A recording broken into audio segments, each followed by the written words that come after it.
그 아까 그 회사 소개서를 작성해서 증인 생각에는 아마 이제 청와대에 아마 올라갔다는 것이죠. 네네. 그러면 그 소개서의 내용이 기억이 납니까? 정확하게 기억은 나지 않는데 WK는 뭐 어떤 회사고 그다음 거기에 로고도 포함이 되어 있었고 그다음에 조직도도 포함이 되어 있고 뭐 그랬던 걸로 기억이 됩니다. 어떤 일을 하겠다, 그러니까 스포츠 매니지먼트를 하고 뭐 그런 업무들이 기록이 된 걸로 기억이 됩니다. 그러면은 그 당시에 그 독일에 있는 회사와의 어떤 지점이라던가 뭐 독일 회사와의 그 어떤 관련성, 스포츠 마케팅하는 회사의 관련성 이런 얘기도 거기 기재되어 있었습니까? 잘 기억이 나지 않습니다. 그 회사 속에서는 초기에 만들었기 때문에 아마 그런 내용이 없었을 겁니다.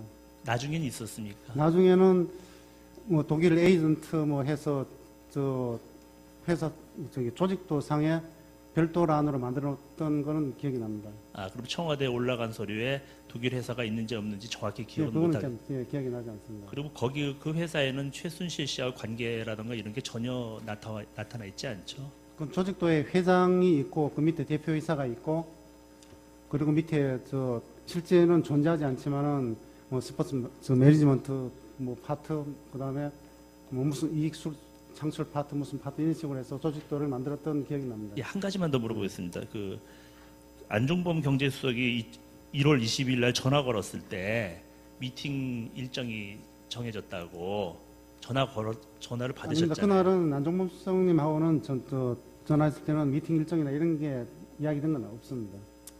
아, 그래요? GQL 사장하고 네, GKL 사장님하고 미팅. 일요일 날 그 전화 받으셨잖아요. 네, 네. 그때 안종범 수석께서 그 구체적으로 좀 내용을 좀 말씀하시던가요? 어떤 식의 어떤 협상을 하라는 그 어떤 계약의 내용에 대해서.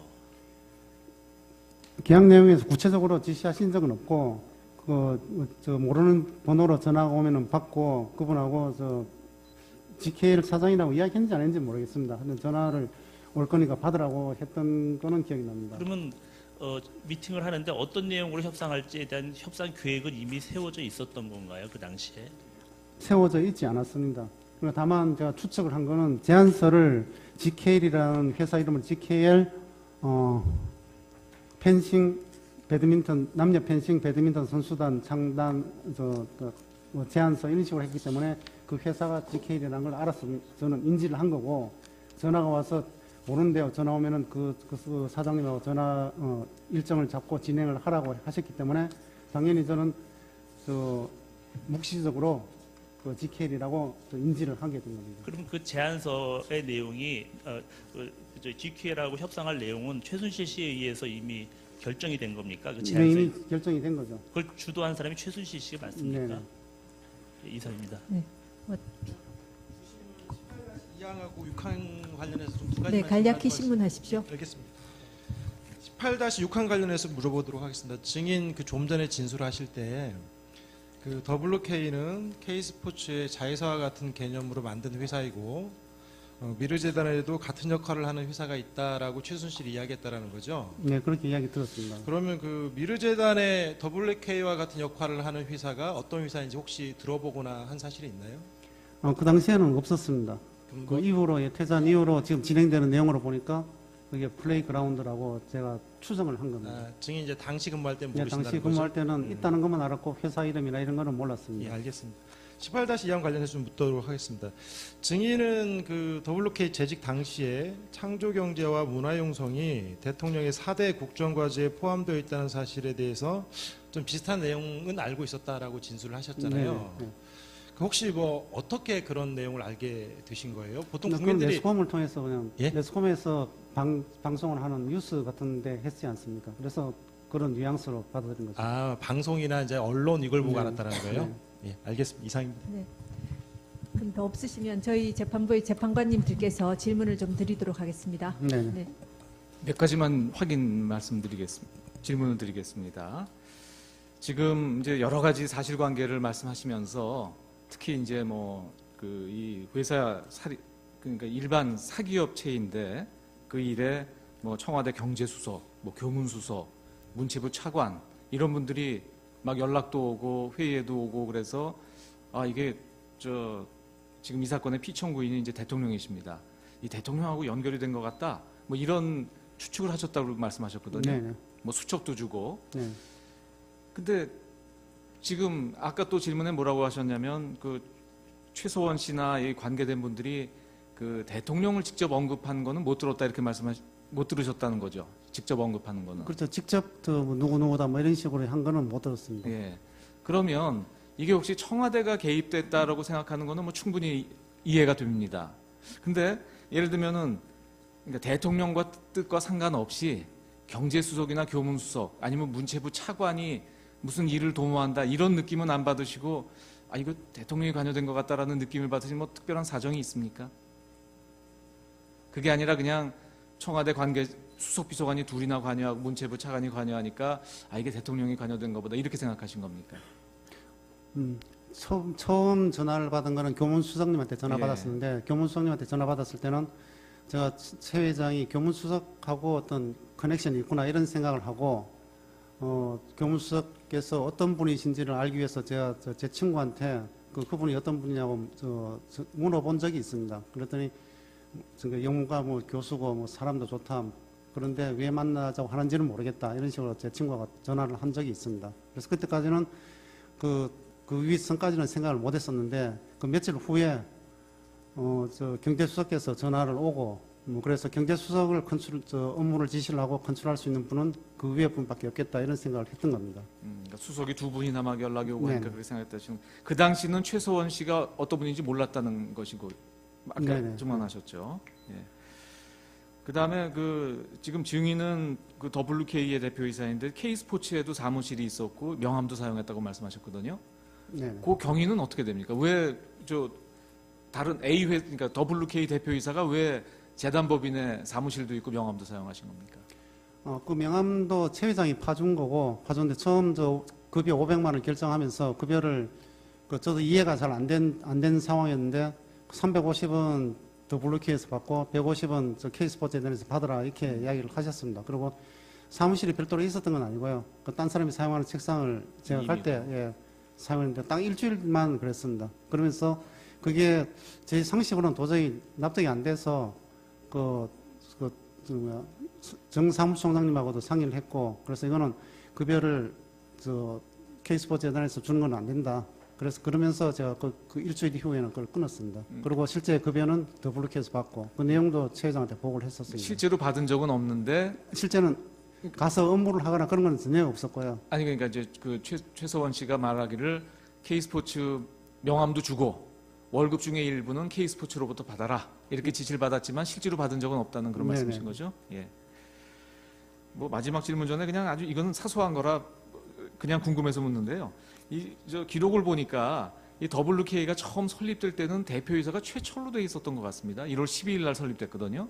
그랬다가 1월 15일 날 증인이 대표이사로 취임하면서 증인으로 바뀌었다가 다시 이제 증인이 퇴사하고 최철로 다시 바뀌는 것 같은데 혹시 왜 그런지 혹시 아세요? 무슨 기술적인 문제가 있었나요? 재판관님 말씀하시는 내용을 오늘 지금 처음 듣는 처음 내용입니다. 들었어요? 네. 제가 제일 먼저 대표이사로 된 걸로 알고 있습니다. 네, 그러니까 원래 증인이 대표이사인데 네. 등기부 등본은 마치 그렇게 되어 있는 것 같아서 아니면 제가 좀 잘못 본 것 같습니다. 아까 지금 증언하시면서 퇴사 이유 중에 하나가 이게 사업이 비정상적이고 자칫하면 권력형 비리에 연루될 것 같다 이런 말씀을 하셨습니다. 네. 근데 지금 하는 사업 자체는 GKL에 무슨 결과적으로는 장애인 펜싱 팀이 설립됐고 포스코에 무슨 스포츠 관련 일을 하고 그 일만 놓고 보면 무슨 범죄와 같은 일은 아닌 것 같거든요. 근데 지금 증인이 이거 권력형 비리가 될 것 같다라고 느끼신 그 점을 간단히 좀 설명을 해봐 주십시오. 근데 그 점은 교문수석님 전화 받고 업무 진행하는 것도 관심을 가져주는 거, 그다음에 경제수석님께서 전화하고 업무 연결해서 관심 가져주시는 거, 그다음에 김종수 차관님께서 전부 업무를 관여하고 하시는 거 등등 그런 부분이 그게 한 사람만 만약 관여를 했다면은 최 회장께서 이 한 사람하고 관련되겠다고 생각했겠지만은 그 여러 분의 들이 다 관여를 해서 도움을 주고 전화도 하고 했다는 게 하나의 증거가 되는 거고, 그 다음에 만약에 설사 그렇다 하더라도 저희들이 저희 WK가 제공하고자 하는 분야의 핵심 역량을 가지고 있고 충분한 인력들도 보유하고 있었다면은 그 서비스나 이런 것들 충분히 제공할 수 있었을 겁니다. 그러나 그런 핵심 역량이나 이런 거 인력도 갖춰지지 않은 상태에서 그런 높은 분들의 힘에 의해서 일이 진행이 되는 것으로 보고서 권력형 비리라고 이렇게 판단을 내린 겁니다. 예. 그리고 이제 요 마지막 질문입니다. 지금 증인은 이제 경험이 많으시잖아요. 스포츠는 잘 모르시지만. 예. 증인의 그런 경험에 비춰봤을 때 만약에 지금 블루K가 이런 문제가 발생하지 않고 지금 증인이 짧은 기간이지만 그 상당히 청와대 수석이나 차관 등이 이렇게 도와주고 또 증인 말씀에 따르면 최서원 씨가 상당히 자금력도 있다고 들었고 그런 영향력을 가지고 이렇게 GKL이나 포스코 등과 결과적으로 계약이 체결돼서 회사가 운영됐다면 상당한 수익이 생기는 것은 사실이죠. 일이 진행이 되었다면. 그래서 일이 진행이 되었다면 상당한 수익이 생기는 것은 맞을 겁니다. 그렇죠. 예. 그리고 지금 말씀하신 것처럼 실제로는 직원도 몇 명 없는데 증인 생각에는 그 회사에서 감당하기 어려운 일을 지금 맡기고 있고 그리고 말하자면 작은 회사에서 큰 일을 해서 큰 수익이 생기면 수익은 더 그만큼 커지겠네요. 네. 적은 투자로 큰 수익이 생기는 거니까요. 네. 그런 알겠습니다.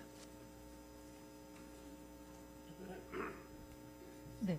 다시는 기회가 없을 것 같아가지고 어떤 내용입니까? 부자 아까 질문 그 부분 다 하시지 않으셨습니까? 구민카드가 돼 있는데 네. 구민카드가 매월 1일 날 출금이 되는데 카드는 3개 발부가 됐죠. 네, 법인카드 3장 근데 있었습니다. 그 3개가 합쳐진 금액입니까? 합쳐진 금액입니다. 다 합쳐진 네, 결제일이 매월 초에 해서 합쳐진 금액으로 결제됐습니다. 대충 중에는 어느 정도 썼습니까? 제가 사용한 건 한 50만 원 정도 쓰고 거의 비슷했을 겁니다. 그 다음에 업무 비품을 구매를 한다든지 소프트웨어를 구매하는 것 전부 다 법인카드로 사용을 했기 때문에 그 금액이 합쳐진 겁니다. 아까 제가 한 가지만 여쭤보겠습니다. 네. 아까 그 회의에서 증인이 배제되어 있다고 이렇게 말씀을 하셨지 않습니까? 네네. 근데 그 부분은 이제 증인이 그 스포츠 분야의 전문가가 아니었기 때문에 이렇게 좀 배제되어 있다는 이런 뜻입니까? 네, 그런 느낌입니다.